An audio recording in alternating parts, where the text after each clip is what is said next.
त्यावेळेस आपण दुसरी प्रार्थना करूया की परमेश्वराचं भय आपल्या जीवनांवर राज्य करावं. जे प्रभू परमेश्वर प्रत्येक युगामध्ये त्याच्या लोकांना सांगतो की माझं भय तुमच्यावर असू द्या. जे त्यांनी यशायाला सांगितलं तीच गोष्टीमधून आपण प्रार्थना करणार आहोत. व 8वा अध्याय आणि 19 वचन यावेळेस आपण पाहू. परमेश्वराने मला आपल्या हाताने बळकट धरून असे बजावून सांगितले होते की या लोकांच्या मार्गाने जाऊ नको. आता यावेळेस आपण पहिली प्रार्थना करणार आहोत की परमेश्वरा तू आम्हाला सांग की कुठल्या मार्गाने जायचंय आणि कुठल्या मार्गाने नको जायला.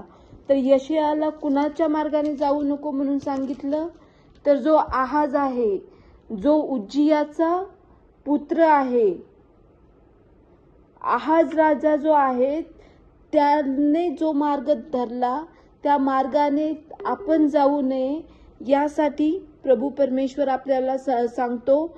एकतर ज्यावेळेस शत्रू त्याच्यावर येतात तर तो घाबरलाय, कारण शत्रू त्याच्यापेक्षा खूप महान आहे, त्याचं सामर्थ्य महान आहे. आणि यशाया त्याला सांगत असताना तो उत्तर काय देतोय? 7वा अध्याय आणि 11व्या वचनामध्ये 10 आणि 11 वचन आपण वाचू आणि मग त्यानुसार आपण प्रार्थना करू. परमेश्वर आहाजास आणखी म्हणाला, तुझा देव परमेश्वर याच्यापाशी तू आपणासाठी चिन्ह माग. ते खाली अधोलोकात असो किंवा वर ऊर्ध्व लोकात असो. आणि आहाज शहाणा काय म्हणतोय? मी मागणार नाही, मी परमेश्वराची परीक्षा पाहणार नाही. हे आहाज परमेश्वराची परीक्षा पाहणार नाही यासाठी मागत नाहीये. ऑलरेडी ते घाबरलेला आहे, तो बोलू नाही शकत आहे, त्यासाठी म्हणतोय मी नाही देवाची परीक्षा पाहणार.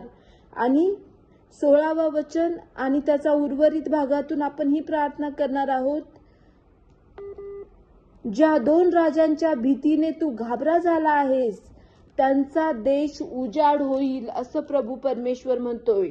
अशा लोकांच्या मार्गामध्ये आपण चालणार नाही जे आतून तर भिरलेले आहेत पण मुखाने सांगणार की नाही नाही सगळं व्यवस्थित आहे. तर जी गोष्ट परमेश्वराने यशायाला सांगितली तीच परमेश्वराने या भूतलावरील प्रत्येक नीतिमानांना सांगावी. आपल्या प्रत्येकांच्या जीवांशी अंतःकरणाशी प्रभूने बोलावे की भिवू नका, मी तुमच्या बरोबर आहे. त्यासाठी आपण पहिली प्रार्थना करू. यावेळेस आपण 8वा अध्याय 12वं वचन पाहू. हे लोक ज्याला बंड म्हणतात त्या सर्वाला बंड बंड म्हणू नका. त्यांच्या शब्दाप्रमाणे जे भित्रे आहेत त्यांच्या शब्दाप्रमाणे आपले शब्द असू नयेत, देवाच्या पवित्र जनांचे शब्द असू नयेत यासाठी आपण प्रार्थना करणार आहोत. ज्याला ते भितात त्याला भिवू नका, घाबरू नका. आपण जिवंत देवाचं भय आपल्या जीवनांवर राज्य करावं, जेणेकरून आपण बाकीच्या लोकांचं भय आपल्यावर असणार नाही. वचन 13, तर सेनाधीश परमेश्वरालाच पवित्र माना. तर सेनाधीश परमेश्वरालाच पवित्र माना, त्याचेच भय व धाक धरा, म्हणजे तो तुम्हाला पवित्र स्थान असा होईल.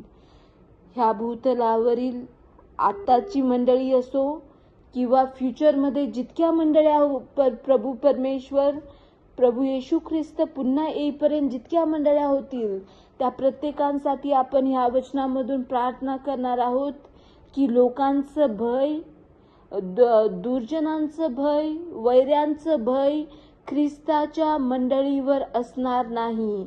तर फक्त सर्वसमर्थ सेनाधीश परमेश्वर जो पवित्र आहे त्याचंच भय आपल्या जीवनांवर राज्य करेल. यासाठी आपण प्रार्थना करूया.